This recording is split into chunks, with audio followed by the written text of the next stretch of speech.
Gordon Report wrote a report for the Wall Street Journal titled Qatar Voices Frustration Over U.S. Response to Request to Buy Drones. It was mentioned that the Qatari government, which has aided in the evacuation of tens of thousands of Afghans and backed American counterterrorism operations in the Middle East, is voicing frustration with the Biden administration for slow-walking a request to buy advanced drones from the U.S. According to the Wall Street, the government of Qatar made a formal request more than a year ago to buy 4 armed Mk-9B Predator drones. The State Department has yet to act on the Qatari drone request, and officials declined to say why. The Capital Opinion has taken a comment from lawyer and human rights activist Irina Zuckerman on the matter. As we have heard from recent reports, the State Department has not acted on the requested application from the government of Qatar to buy the 4 armed MQ-9B Predator drones, which it has requested formally more than a year ago. Qatar officials claimed that there has been no explanation given for the delay. However, in a recent report to NBC News, a U.S. official stated that the Pentagon had requested the State Department to approve the sale of the drones to Qatar. However, the State Department expressed concerns, claiming that other GCC states were concerned about these drones ending up in the hands of the Doha government. The reason for these concerns are pretty obvious. Qatar has been reported to finance drones that ended up in the hands of the Houthis. These Chinese-made drones used to have German engines, but last summer, the reports in the German press revealed that the Qatar was paying for these drones that were ending up in Iran, and they were also ending up in the drones that Houthis were using to attack Saudi Arabia.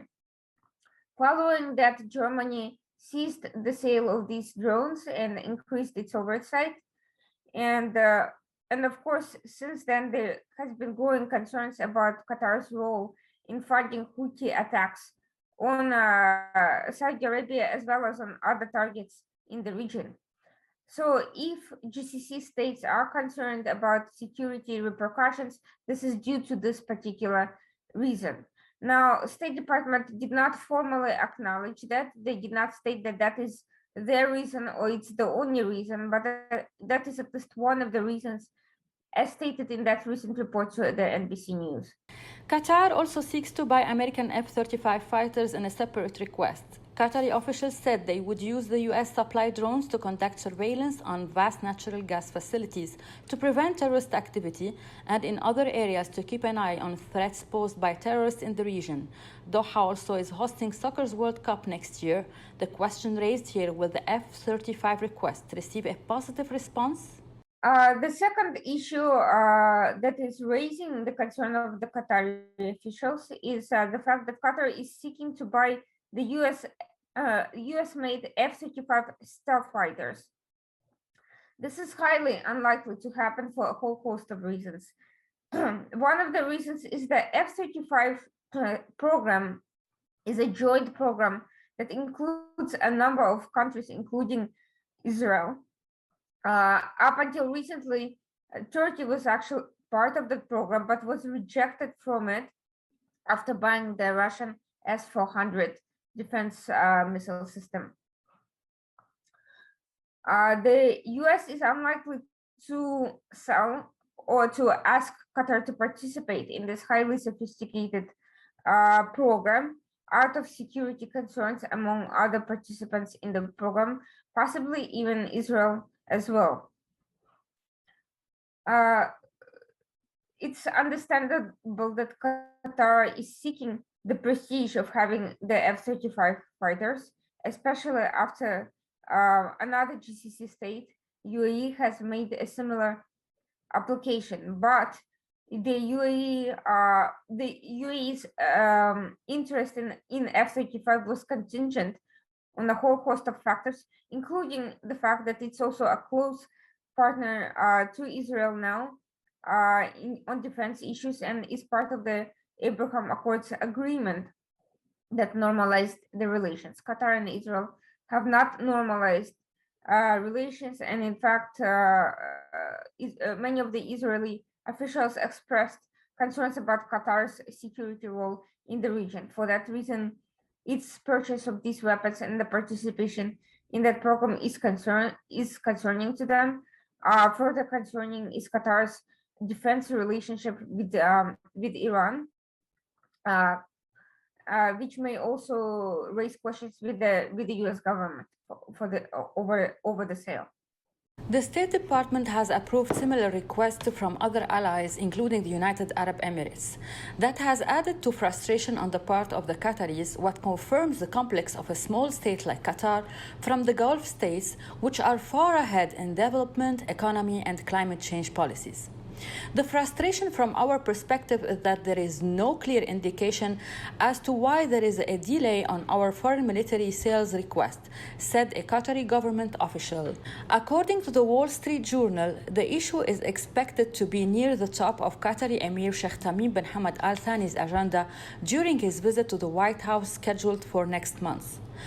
It should be noted that while U.S.-Qatar relations are generally good, U.S. officials have long expressed concerns about the country's ties to the Muslim Brotherhood, Hamas, and Turkey's anti-Western President Recep Tayyip Erdogan.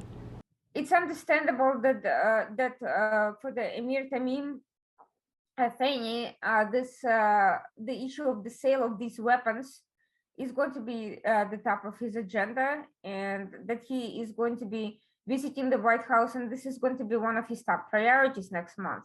I don't believe that he will be successful. It is entirely possible that if it were only up to President Biden, perhaps he would succeed. But I think there is a lot of skepticism in Washington over Qatar's regional role.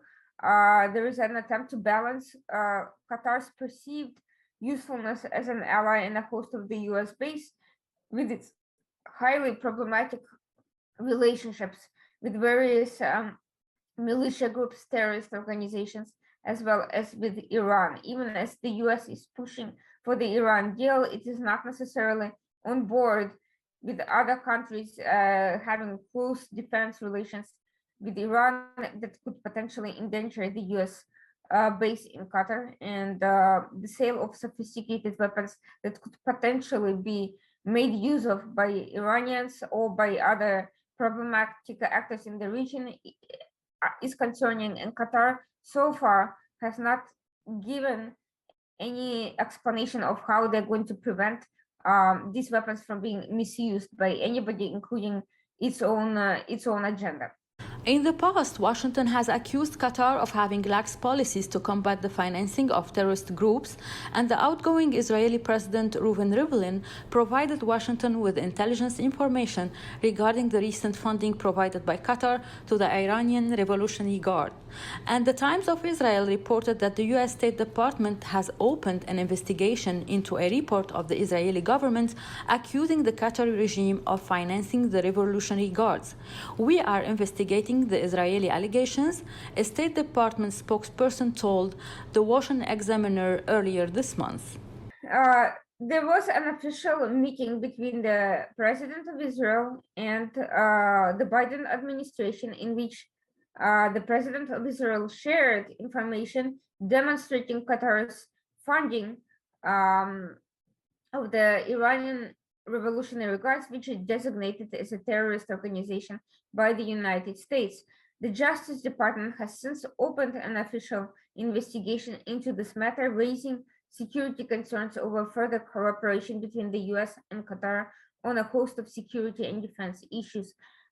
Given Qatar's reputation in funding other terrorist organizations such as Hezbollah, Houthis, and Hamas, it should come as no surprising that such information has come forward from Israel. And in fact, the Justice Department would not have opened a formal investigation into the matter had there been anything less than overwhelming amount of evidence to support this claim.